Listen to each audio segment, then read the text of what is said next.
दोस्तों, अगर बत्तख पालन में सुनहरा करियर का बात किया जाए तो उसे आप खारिज नहीं कर सकते। आज बहुत सारे ऐसे युवा हैं जो आज बत्तख पालन से सालाना लाखों नहीं बात करेंगे, महीने में लाखों रुपए कमाते हैं। और एक ऐसे ही युवा हमारे साथ हैं जो यहाँ पर मुजफ्फरपुर में बहुत ही बड़े पैमाने पे बत्तख पालन कर रहे हैं। सर नमस्कार है जी आपका। सर, नमस्कार। क्या नाम हुआ सर आपका? सर अभिमन्यु कुमार नाम हुआ मेरा। अभिमन्यु जी, यहाँ पर ही बहुत बड़े एक जो फार्म पे बत्तख का जो बनाया है आपने, यहाँ पे तालाब और यहाँ पर शेड डाल के उसमें हैचरी, उसके बाद बत्तख की लंबी चौड़ी शेड है जहाँ बत्तख आराम करते हैं। जी। ये कब आपने शुरू किया? यही साल भर पहले। साल भर पहले। जी। और बत्तख पालन में आज यहाँ पर सक्सेसफुली ये इस बिज़नेस को रन करा रहे हैं। दर्जनों किसान इनसे जुड़े हुए हैं और अभी तो बत्तख आपके अंडे पे है। जी, मेरे तो बत्तख एक अंडे बार पे है। थोड़ा-सा ब्यौरा दे दीजिए सर कि यहाँ पे कितने बत्तख हैं? कौन-कौन सी प्रजाति की बत्तख पालन आप कर रहे हैं यहाँ पे? जी, यहाँ पे 2 नस्ल की बत्तख है। जी, एक खाकी कैम्बेल है, एक इंडिया रनर है। जी, जो अपने पास इंडिया रनर 1500 बत्तख है, 1500 से 2000 और जी, खाकी कैम्बेल 1000 बत्तख है 1000 इसमें। बत्तख है। जी। अच्छा। और अभी तो अंडे आ रहे होंगे सर यहाँ पे जी, आपके जी, पास जी, जी। कितने अंडे आ जाते हैं प्रतिदिन? जी, प्रतिदिन की एवरेज लेके चले तो 1200 से 1400 अंडा आ रही है। इन अंडों का भी आप क्या कर रहे हैं सर? अभी इन अंडों को हम अपने हैचरी में लगा लेते हैं सर। अच्छा। जी, ये अभी जो भी मेरा अंडा है अब वो सभी साइज़ पे आ गया, जी, 7-8 जी, महीने से अंडा दे रही है। जी। तो मेरा अंडा अपनी ही हैचरी में आ जाती है। बाकी मैं दूसरी जगह से कलेक्ट कर लेता हूँ, अंडे की तो बहुत ज़रूरत है मेरे हैचरी में। जी। 40,000 अंडे डालना है तो फिर अपने ही फार्म से तो नहीं हो पाएगा ना सर। बिल्कुल, बिल्कुल, बिल्कुल। तो अभी दूसरे फार्मर से अंडा ले लेते हैं। जी। जी। तो आप यहाँ से चूज़ा भी लोगों को भेजते हैं? जी, हमने चूज़ा तो भेज वैसे दिया। अभी आज के डेट में, आज के तारीख में जो चूज़े ले जाते हैं किसान, सर वो चूज़े कितने में ले जाते हैं? सर वो 2 क्वालिटी का जो बत्तख है तो 2 क्वालिटी में रेट भी है। एक हुँ, खाकी हुँ। कैम्बेल है, जी। तो उनका वो 2-4-5 रुपया एक्स्ट्रा रहता है। जैसे एवरेज पकड़े तो 35 की रेट में खाकी कैम्बेल अच्छा। जाती है जी। और 30 के रेट में इंडिया रेडर जाती है। अच्छा, यही जी, रेट है। जी। तो भाव जो है वो अप डाउन भी चलता रहता है, जी, कभी बिल्कुल। महँगा, कभी सस्ता। जी, जी, जी। एक उसमें 2-3 रुपये के हेर-फेर होता रहता है, जी। ज़्यादा नहीं होता है तो सर ये लेकिन वीडियो में बता दिया इन्होंने, तो दोस्तों आपसे गुज़ारिश है कि उस चीज़ को आप और फिक्स ना सभी करें। हैचरी जी, वाले से सर, जी। मेरा जो चूज़े का रेट है, हुँ, वो ऑल राउंडर, ऑल इंडिया कहीं भी घूम ले, सभी हैचरी से मेरा रेट जी। 2 रुपया डाउन मिलेगा और ब्रीड एक नंबर क्वालिटी का मिलेगा। चलिए, ये जी। तो बहुत बढ़िया है। ये तो अच्छा है सर, यानी कि बत्तख पालन शुरू करना है, तो एक बहुत अच्छा डेस्टिनेशन है कि आप यहाँ से जुड़ कर सकते हैं। लेकिन कुछ सवाल आज मैं करूँगा कि जो हमारे किसान भाई, नए किसान भाई जो शुरू करना चाहते हैं, बत्तख पालन इस बिज़नेस को खोलना चाहते हैं, तो वो कैसे शुरुआत करें? इस बात को लेकर के बहुत कन्फ्यूज़न रहती है कि भाई हम शुरू कैसे करेंगे? चलिए बहुत अच्छी कमाई है, बहुत पैसा है, बहुत आडंबर है बत्तख पालन में, लोग बोलते हैं कोई 1 लाख, कोई 2 लाख रुपए महीना कमा रहे हैं। लेकिन शुरुआत कैसे करेंगे इस विषय पे ज़रूर आपसे बात जानना जी, चाहेंगे। मिनिमम अगर कोई भी किसान भाई अब अगर फार्मर खोलना चाहते हैं, फार्म खोलना चाहते हैं, बत्तख डालना चाहते हैं, बत्तख जी। का फार्म करना चाहते हैं, तो मिनिमम फर्स्ट बार में 1.5 से 2 लाख का इन्वेस्ट करना होगा उनको। अच्छा, ठीक है क्या-क्या सर? उस इन्वेस्टमेंट में रहेगी? उन इन्वेस्टमेंट में रहेगी पहले तो मान लीजिए कि अगर कितना लोग सोचते हैं कि मेरे पास ज़्यादा ग्राउंड हो, उस अगर ग्राउंड ज़्यादा होगा तो फार्मिंग करेंगे, तो ऐसा कुछ नहीं है, वो भ्रम में है कि अगर हुँ, उनको पास 5 कट्ठा का भी ज़मीन है, 2 कट्ठा भी ज़मीन है तो फार्मिंग स्टार्ट कर सकते हैं। हुँ, हुँ। ज़रूरत नहीं कि वो 2000 3000 एक ही बार ले लें, मिनिमम 1000 बत्तख ले लेते हैं या 500 ले लेते हैं, उससे भी स्टार्ट कर हुँ, हुँ, सकते हैं। हुँ। तो 500 बत्तख अगर लेते हैं तो मिनिमम वही लाख रुपया 1.5 लाख का इन्वेस्टमेंट फर्स्ट बार करना होगा। अच्छा। जैसे मान लीजिए एक नॉर्मल क्वालिटी का एक फार्म हुँ, बना लेंगे, हुँ, हुँ। मिनिमम खर्च 50-60 हज़ार में वो फार्म बन जाएगा और 1 कट्ठे में अगर पोखरी तालाब करते हैं, उसके साथ जो बच्चा जाएगी 500, हुँ, हुँ। तो बच्चा का कॉस्ट आएगा 100 और उसके साथ जो फीड जाएगा, जी। तो फर्स्ट वाला जो फीड होता है ना सर मंथली 1 महीने जो चलती हुँ, है, हुँ। वो फीड थोड़ा-सा कॉस्टली आता है। अच्छा, उसके बाद ग्रोवर चालू होता है, तो अच्छा। ग्रोवर का जो कॉस्ट है वो थोड़ा कम होता है। जी। तो डे उसके 1 बाद का जो चूज़ा आपके यहाँ से ले जाएँगे सर, तो जी। वो कितने दिन तक ले उसको ब्रूड पे रखते हैं? वो ब्रूडिंग के लिए वही 35 से 40 दिन, मिनिमम 35 से 40 अच्छा, दिन ब्रूडिंग के ब्रूडिंग लिए उसकी रखना होगा। लगभग 35 से जी। 40 दिन के बाद उसको हम तालाब में छोड़ सकते हैं। उसकी जी। फ़ीड अलग आती है। तो उसका फर्स्ट फीड जो होता है सर वो हुँ, प्री स्टार्टर चलता है। जो अच्छा, 7 दिन प्री स्टार्टर देते हैं वो थोड़ा कॉस्टली आता है। अच्छा। तो इसमें फर्स्ट बार जो है ना 1 से 1.5 लाख का इन्वेस्ट होगा उनको। अब बाद में महीने का एक हुँ, एवरेज हुँ। लेके चलिए 15 से 20 हज़ार महीने का अगर 4 महीने से 5 महीने तक वो फीड उनको देते हैं, तो उसको बाद वो चूज़ा मतलब बत्तख अंडा पे आएगा।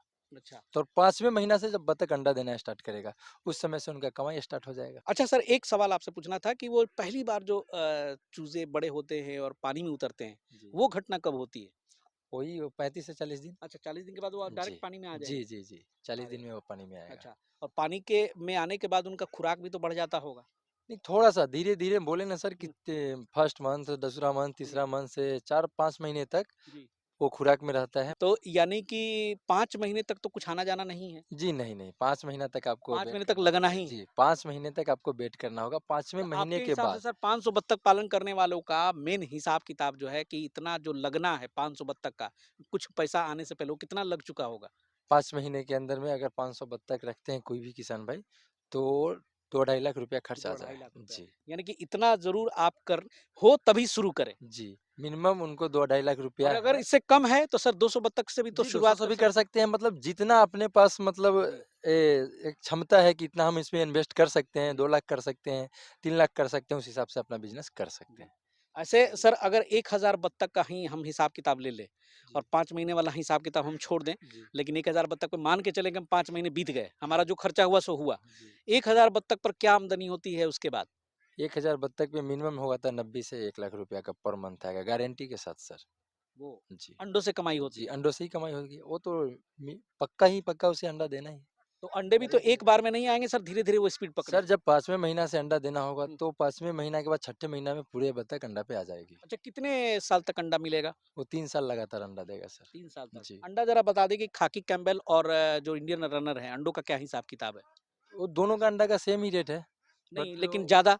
ज़्यादा ज़्यादा अंडे, जो है ज़्यादा मुनाफ़ा ज किसमें आएगा? अंडा दोनों का सेम ही मुनाफ़ा देके जाता है, बस इसमें खाकी कैम्पबेल जो बत्तख होती है, वो थोड़ा-सा ज़्यादा अंडा देती है। जैसे अच्छा। साल में हुँ, 360 अंडा गारंटी के साथ दे देती जी, है और वो रनर है, वो 300 के लगभग अंडा दे 300 देगा। थोड़ा-सा फ़र्क पड़ जी, जाएगा। जी, जी। अच्छा, अब सबसे बड़ी जो समस्या आती है ना सर यहाँ तक है, जैसे कि आपने बताया कितना कि 1000 बत्तख पालें तो 80-90 हज़ार की गारंटी है। जी, अब ये गारंटी। सुन कर के जो है ना बहुत लोगों का एकदम जो है क्या कहें एक्साइटेड हो जाएँगे, अगर ये तो बहुत बढ़िया चीज़ जी, आपने बता बिल्कुल है, दिया। एकदम गारंटी के साथ है जी, सर, आएगा ही लेकिन आएगा। समस्या क्या है ना अभिमन्यु जी? उसमें क्या होगा ना जी, सर, उनको थोड़ा-सा इस पे बत्तख पे रख-रखाव, जी, देखभाल, ये जी, सब पे ध्यान देना जी। होगा, तो कभी फेल नहीं जी, जाएँगी। वो समझ रहे हैं सर, लेकिन समस्या जो है वो मैं बताने की कोशिश कर रहा हूँ। समस्या आ जाती है सर मेन अंडे पे आ जाएँ। उसके बाद जब अंडा आने लगा, अंडा बिकेगा तो पैसा आएगा। तो सबसे बड़ा समस्या यही होगा कि पैसा तो तब आएगा तो जब हमारे अंडे बिकेंगे मार्केट में जी, और ये बेचने लोगों को नहीं जी, आता है। उनके अंडे बेकार हो जाते हैं। इस मेन समस्या से आप कैसे मेन जो निपटेंगे? एकदम मेन जो कमाई है बत्तख का, वो जी, अंडा ही है सर। जी। तो अंडा नहीं बिकेगा फार्मर का तो कमाई कैसे होगा? बिल्कुल, बिल्कुल। तो हमने जो हैचरी लगाया है, जी, वो जिन लोगों के पास मतलब जिन फार्मर लोग के पास जो अंडा होगा, वो अंडा खरीदने के लिए ही तो मैं जी, हैचरी लगाया। जी, तो अगर मैं अपने 40,000 अंडा हैचरी में डालना चाहूँ, तो हमको उसमें 40,000 50,000 बत्तख को डालना जी। पड़ेगा। तो इसीलिए हम दूसरे फार्मर को चूज़ा देते हैं और जो भी मेरे से कनेक्ट में रहेंगे, उनका अंडा हम कलेक्ट करते हैं। यानी कि अंडे आप लेंगे जी, उनका। जी, जी, एकदम परफेक्ट बोल रहे हैं, लिख के देंगे कि अंडा आपका खरीदार हम ही होंगे। बढ़िया बात है, बहुत अच्छा बात है क्योंकि ये देखता हूँ मैं कि जो शिकायतें आती हैं लगभग जी, यही आती हैं कि भाई जब मेरा तक अंडा जो है पड़ा हुआ सर है, कोई कोई लेने वाला नहीं है। जी, जब फार्म खोल लेंगे, उनका अंडा नहीं बिकेगा, जी। तो वो कैसे कमाएँगे? और जब वो कमाएँगे नहीं तो फिर ये काम और क्यों आप भी करेंगे? सर इतना 40,000 के हैचरी खोले, आप भी अंडा नहीं लाएँगे तो कैसे कमाएँगे? तो हमारा एक ही सोच है कि हम भी कमाएँ, आप जी, भी कमाइए, हम बढ़े, आप भी बढ़े। जी, बिल्कुल, हाँ, बिल्कुल। जी। नहीं, बहुत बढ़िया सोच है और इस तरह से ही चलती है। जी। बीमारियों के बारे में बता दें, वैक्सीनेशन के बारे में बता दें, जो लोग बत्तख पालन शुरू करेंगे, क्या बीमारियाँ आने के चांसेज़ रहते हैं और क्या वैक्सीनेशन करना पड़ता है? जैसे मुर्गियों में करना पड़ता है, तो इसकी क्या होती है? जी, ब्रूडिंग के टाइम में थोड़ा 2-3 रंग का दवाई चलता है। हुँ, कैल्शियम हो गया, लिवर टॉनिक हो गया और एक ये एंटीबायोटिक चलती है, जी। जो कोई भी बीमारी का। बाद में इसमें कोई ज़्यादा कोई बीमारी है ही नहीं। बस मंथली एक लसोड़ा आता है, इंजेक्शन वो देना पड़ता है। हुँ, हुँ। मंथ में 1 बार लसोड़ा देना है, बाकी कोई दिक्कत नहीं है। मेंटेनेंस में मतलब बहुत जी, लफड़ा नहीं है ये। कुछ नहीं, कुछ नहीं, कुछ नहीं। अच्छा, नॉर्मली से तालाब नॉर्मली की है। जो बनावट करेंगे सर, आपके हिसाब से जो तालाब है उसमें कितना पानी-वानी रखेंगे, ये थोड़ा-सा बता दें? जी, बत्तख के तालाब में पानी मिनिमम होना चाहिए, हुँ, 1 से 2 फीट होना चाहिए। हुँ, ज़्यादा अगर तालाब बनाते हैं और ज़्यादा पानी रखते हैं तो वो उससे थोड़ा-सा उसको तकलीफ़ें आती है, माटी गिरने लगता है। फिर और रख भी सकते हैं कोई भी का मतलब फार्मर लोग जी। ज़्यादा पानी भी रख सकते हैं, लेकिन उनको क्या होगा साइड से थोड़ा-सा कोई जुगाड़ लगाना पड़ेगा जो हुँ, हुँ, मिट्टी हुँ। नीचे ना गिरे। जी, लेकिन इनको कम से कम क्योंकि पानी हो तो कटाव जी बहुत ज़्यादा करते हैं जी, ये। जी। कम से कम पानी में भी ये रह सकता है। जी। नॉर्मल पानी से चाहिए, कोई ज़्यादा पानी अच्छा रखेंगे एक तो आम बेकार धारणा होगा। और है अभिमन्यु जी कि बत्तख पालन के साथ-साथ हम मछली पालन करें तो मुनाफ़ा अच्छा होगा। आपके विचार में क्या राय है? जी, मेरे विचार में तो है कि अगर बत्तख फार्म कर रहे हैं तो उसमें मछली फार्म ना करें। अच्छा, ठीक है सर, ऐसा क्या क्यों? सर ये बत्तख को मछली मतलब ये वो मछली को होने नहीं देगा ये। ये लेकिन बराबर बहुत सारे ऐसे किसान हैं, अभिमन्यु जी, जो मछली पालन कर रहे हैं। जी, कर लेंगे वो। ठंडी के टाइम में जो मछली होता है ना, तो पानी के नीचे रहता है। अच्छा। ठंडी के टाइम में मछली पालन कर सकते हैं। हुँ, गर्मी में मछली ऊपर आ जाता है, पानी जब हुँ, गर्म होता है, तो ये बराबर उसमें लोल मारता रहेगा, और हुँ। लोल मारने से मछली अपना थोड़ा-सा डैमेज हो जाती है। तो अच्छा। मछली पालन नहीं, हम सुझाव देंगे कि जी, जी, मछली हम भी यही राय जिसमें लेते हम हैं, सबके अपनी-अपनी जी, विचार जिसमें है। हम बत्तख अगर रखेंगे, उस तालाब में मछली नहीं रख सकते हैं। अच्छा, यानी कि अगर आप सीरियस डक फार्मर जी। हैं, तो उसमें मछली ना डालें। और हम एक बात बोल रहे हैं ना, कि जो इंसान अगर बत्तख फार्म करते हैं, तो वो भूल जाएँगे कि मछली फार्म क्या होता है। हुँ, अगर ढंग से रख-रखाव में अगर करें, जी, तो महीने का जो इसमें इंटरेस्ट है, वो भूल जाएँगे कि हम मछली पालन करें। जी। जी, मेन तो सर पैसा है जी, ना? जी। अपना सपना मनी मनी, मनी, और मनी। मनी जब आता है तो फिर सही बात है, अगर अच्छी खासी कमाई होगी 1000 बत्तख पालन से, अगर 70-80 हज़ार रुपए महीने भी आ जाए, तो 2000 से 3000 से ग्रेजुअली अगर आप बढ़ाएँगे, अब सर की कमाई सोच लीजिए आप, उसी हिसाब से मल्टीप्लाई करके कि अभी 3 हज़ार बत्तख है यहाँ पे। जी, मेरा रोज़ का अभी 1200-1400 जो जी, अंडा अंडे देती है, तो निकल जाते हैं। महीने का जी, 40,000 है। तो लगभग मेरा हर चीज़ काट करके जी, 2 से ढाई लाख मंथली जी। इंटरेस्ट आ रहा है। अच्छा, आप जो चूज़े देंगे सर, जी। आप हालाँकि गारंटी दे रहे हैं कि अच्छे चूज़े देंगे, अच्छे नस्ल की देंगे, अच्छी ब्रीड होगी उनकी। ट्रांसपोर्टेशन की क्या व्यवस्था है? हालाँकि आपकी गाड़ी मैं है, लेकिन फिर भी क्या शर्तें होती हैं? अगर कोई चूज़े के लिए आपके पास ऑर्डर करता है, कितने जी। दिनों में, क्या बहुत सारे ऐसे लोगों की देखने को मिली है, सुनने को मिली है कि भाई ऑर्डर लगा दिया, चूज़े पहुँच ही नहीं रहे हैं। तो इस पे सर, थोड़ा-सा दें आप। हम ऑर्डर 10 दिन के अंदर के लेते हैं। जी, ठीक है सर। आज अगर बुक करवाते हैं, तो 10 दिन बाद उनको चूज़ा हम पहुँचा करके, उनके फार्म में डाल करके, और जब तक बत्तख नहीं आ रही अंडा पे, उस समय तक मैं गाइडलाइन देता रहूँगा। उसके साथ खड़ा हूँ। महीने में 2 बार मुझे इस फार्म पे जाना, देख-देखाव करना, हर चीज़ बताना, ये सब मेरे स मतलब मैं करता हूँ। और ऐसे भी सर बत्तख पालन शुरू करना है तो आकर के इनसे ज़रूर अभिमन्यु जी से मिलें। मिलने के लिए सर ये लोकेशन एग्ज़ैक्ट बता दें कि कैसे आपके पास लोग पहुँचे और इस बिज़नेस से जुड़े? जी, मुज़फ़्फ़रपुर सीआरपीएफ कैंप जहाँ हुआ है, वहाँ से लेफ्ट साइड लेकर के सिमराहा गाँव है, 2 से 3 kilometre CRPF camp main road से यहाँ पड़ता है सिमराहा। जी, जी। यहाँ पर आकर के घूम सकते हैं, देख सकते हैं, जो बत्तखों की दिनचर्या है उसको समझ सकते हैं, क्या खाते हैं, कब इनको ग्रोवर फीड देना है, कब इनको जो है प्री स्टार्टर देना जी, है। वो बता जी, देते हैं। फर्स्ट बार जो चूज़ा जाएगा, उसे 7 दिन हम प्री स्टार्टर खिलाएँगे। वो थोड़ा कॉस्टली दाना है, जो हुँ, 7 हुँ, दिन हुँ, चलेगा। हुँ, उसके बाद उससे कम दाम का प्री स्टार्टर, इसे मंथ भर, 1 हुँ, मंथ भर हुँ, प्री स्टार्टर देना है। उसके बाद ग्रोवर चालू करेंगे, वो नॉर्मली कॉस्ट में आ जाता है हुँ, जी, 1200-1300 रुपया के। तो उसमें क्या है ना, एक टाइम इसे हमें फीड देना है, और दूसरे टाइम में हाफ फीड देना है, हाफ फीड धान खिला देना है, थोड़ा-सा गुंडा मिला देना है। जब तक 4 महीने, 5 महीने अगर हम अंडा का वेट करते हैं, उसमें थोड़ा-सा दाना का कॉस्ट कम हो जाता है।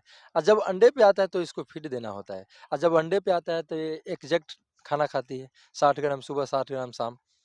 मतलब दिन भर का इसका डोज़ है 120 ग्राम, उससे ज़्यादा ये खाएगी नहीं। हुँ, तो हुँ, मिनिमम अगर 1000 बत्तख रखते हैं, तो वही 100 केजी के 2 बोरा के, 100 केजी के लपेट में बत्तख दाना खाएगा रोज़ का। अच्छा, तो अगर 1000 बत्तख है, तो मोटा-मोटी मान लीजिए उसमें से मेल-वेल, जो एक्स्ट्रा मेल होगा वो निकाल लेंगे। मेल भी खरीद लेते हैं, हम ही हुँ, ले हुँ, लेते हैं मेल। हुँ, हुँ, अंडा भी लेते हैं, मेल भी लेते हैं, जो भी किसान भाई के पास जो मेल होता है, वो मेल हम कलेक्ट कर अच्छा, लेते हैं। 1000 बत्तख पालन में सर मेल कितना तो डालना चाहिए? मिनिमम 1000 में मान लीजिए 150 से 200 पीस मेल रहना मेल चाहिए। रहना चाहिए। तो उसमें 1000 जो बत्तख किसान भाई रखेंगे, हुँ, उसमें मेल निकालने के बाद वही 700 से 800 अपना फीमेल बचेगा। तो 700 से 800 फीमेल में, 800 अगर मोटा-मोटी एवरेज लेके चलते हैं कि 800 फीमेल है उसमें, जी, तो रोज़ का अंडा नहीं है, तो उसमें 750 अंडा पर डे हो आएगा। जाएगा। तो बहुत 7 खूब। तिरी 21, हुँ, हुँ, मतलब 21,000 अंडा का लगभग आपको महीने का आ रहा है। जी, अब इसी से आप एक जी, नॉर्मली कैलकुलेट गुना करूँ। लेके चलिए बिल्कुल, अगर 8 बिल्कुल। रुपये से, जी, तो बढ़िया इंटरेस्ट है। चलिए एक लेबर इसमें खर्च लगता है। जी। एक लेबर हो तो मैनेज होता है, उसके बाद अपना थोड़ा-सा उस पे ध्यान देना और होगा। अपने आप मॉनिटर सुबह-शाम करते जी, रहना। अगर जब तक कोई भी किसान भाई अपने से सुबह-शाम अगर बत्तख को देख-देखाव नहीं करते हैं, तो फिर बेकार है, तो करने से कोई मतलब ही नहीं है। सही बात। ठीक है ना सर? कोई भी काम अगर करें, तो लगन और मेहनत से करेंगे, तो पक्का है कि इस काम से बेटर कोई काम नहीं मेरे नज़र में। बहुत बढ़िया, और एक चीज़ के लिए बधाई आपको ज़रूर दूँगा अभिमन्यु जी, कि मैं यहाँ पे आया हूँ, व बहुत सारे तालाबों पे मैं गया हूँ, लेकिन आपके यहाँ पर बिल्कुल स्मेल नहीं है बत्तख जी। वाली, ये कैसे पॉसिबल? जी, इसके लिए मैं तो पानी इसमें ज़्यादा एक्स्ट्रा, हुँ, मतलब एनी टाइम जो होता है, कभी कहीं अच्छा। कोई तालाब में देखे होंगे कि पानी स्टॉक ज़्यादा कर देते हैं। मुझे नाक बंद करके जाना पड़ता है जनरली, और लेकिन आप देख सकते हैं, यहाँ बगल में ही खड़ा हूँ, थोड़ा-सा भी स्मेल नहीं है। जी, वो स्मेल तो मैं फार्मर में फार्म जो बनाया हूँ ना, उसमें भी स्मेल नहीं जी, आता है। वो भी वो बहुत अच्छी साफ-सफाई है। पर डे साफ-सफाई, मतलब 3 दिन 4 दिन पे उसपे तो झाड़ू ये जो लगवाना। बत्तख है सर, ये बता दीजिए ज़रूर कि इसमें पानी में कब छोड़ते हैं, फिर वापस कब जाती है शयन कक्ष में? सुबह एक इसका लिमिट टाइम टेबल बना दिए हुए जी। हैं, और जब भी आप टाइम टेबल पे ही हुँ, चलिएगा, तभी कोई किसान भाई आगे वो बढ़ पाएँगे। दिनचर्या बता जी, दें क्या है? वो मतलब एक टाइम बना लीजिए कि अगर सुबह मुझे इतना बजे इसको खाना देना है तो उतना ही बजे पर डे दीजिए, और शाम को इतना बजे इसको खाना देना है तो उतना बजे दीजिए। ऐसा नहीं कि कहीं भी देखते हैं फार्मर को जैसे पानी में बत्तख चल रही है और ऊपर किनारे पे दाना रख दिए, वो खाता रहेगा, ऐसे में आपको अंडा नहीं देगा। इसको एक घेराव बनाइए, हुँ, हुँ। छोटा सा ही बनाइए, जैसा आपका बत्तख है हुँ, उतना ही हुँ, बनाइए, हुँ, कट्ठे हुँ। में बना लीजिए, 2 कट्ठे में बना लीजिए, और उसको सुबह 1 घंटे 2 घंटे लगातार उसको थोड़ा-सा एक तगारी में अगर दाना चला हुँ, रहे हैं, हुँ। तो एक तगारी में पानी चलाइए, उसको पानी दाना एक साथ दीजिए, और 2 घंटे तक उसको भरपेट खाने दीजिए, उसको बाद फ्री पानी में छोड़िए। ले जाएँगे कब वापस? अब इसको हम 3 बजे यहाँ से निकालेंगे, अच्छा। 3 बजे से लेकर के 6 बजे तक ये खाएगा, हाँ। पानी भी पिएगा, खाएगा भी, कढ़ाई में पानी भी डालेंगे, हुँ, हुँ। कढ़ाई में दाना भी डालेंगे, हुँ, हुँ। और 6 बजे चला जाएगा, फिर सुबह 6 बजे से 5 बजे ये निकल जी। जाएगा। खिलाने के लिए आपने एक अलग से कैंपस बना दिया, बस उसी में अब जहाँ भी, वहाँ कोई बना भी फार्मर से अच्छा। मैं यही सलाह देता हूँ, अगर तालाब जो आप हुँ, बनाते हुँ। हैं, तो मिनिमम आप 1.5 से 2-3 फीट उसको डाउन कर लीजिए, उसमें हुँ। पानी एक छोटा सा मोटर चालू कर दीजिए। जो ये अंडे देते हैं सर, वो अंडे देने का इनका परफेक्ट टाइमिंग क्या होता है? जनरली सुबह में देते हैं नहीं, क्या? नहीं, नहीं, वो अच्छा, पूरा रात में देगी, एकदम रात में। शांति से रात में सुना था कि पड़े। सुबह में जी देते हैं। नहीं, सुबह में नहीं, अगर एक हाँ। मतलब हज़ारों की संख्या में है, जी, जी। तो 2-4 अंडा सुबह में कहीं निकल जाता है, ऐसा जी। मेरे में भी है, निकल अच्छा, जाता है। इसीलिए उसको 2 घंटा हम खाना अच्छा। खिलाते हैं, और उसी में रखते हैं कि जो भी अंडा निकले वो फिर कलेक्ट हो जाता है। चलिए बहुत बढ़िया। ऐसे तालाब में नहीं दे। तो कभी भी खाना खिलाइए तो इसको सूखे जगह में ही भरपेट खिलाइए, उसके बाद तालाब में छोड़िए।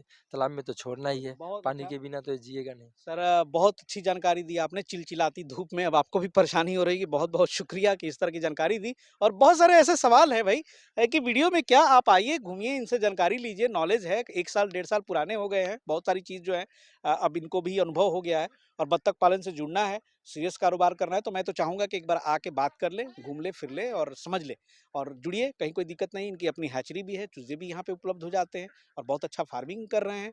तो दोस्तों इस तरह की जानकारियाँ जो है हम हमेशा चैनल पे लेकर के आते हैं। जो हमारे भाई नए हैं, इस वक़्त देख रहे हैं पहली बार इस चैनल को, ज़रूर सब्सक्राइब कर लें और नोटिफ़िकेशन बेल को ज़रूर दबा दीजिएगा ताकि इस तरह की जब भी जानकारी आए आपको नोटिफ़ाई हो जाए। मिलते हैं बहुत जल्द एक नई जानकारी के साथ, तब तक के लिए जय हिंद, जय भारत।